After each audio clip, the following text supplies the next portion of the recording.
Okay, so we're going to be doing a how to use PowerPoint as a screen recorder video, and I'm going to, let's see, check this out. Go to my office, PowerPoint. It's going to open up, take a second, boom, get this shit open.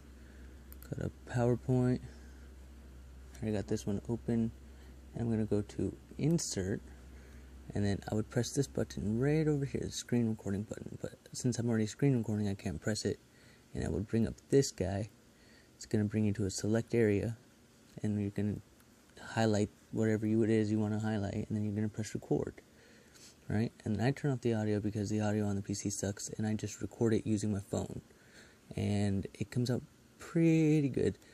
And well, also I have the speech to text, so I don't have to transcribe it when I'm want to put some closed captions to it, subtitles, whatever you want to call it. But yeah, it works pretty good. I like it. It does the job.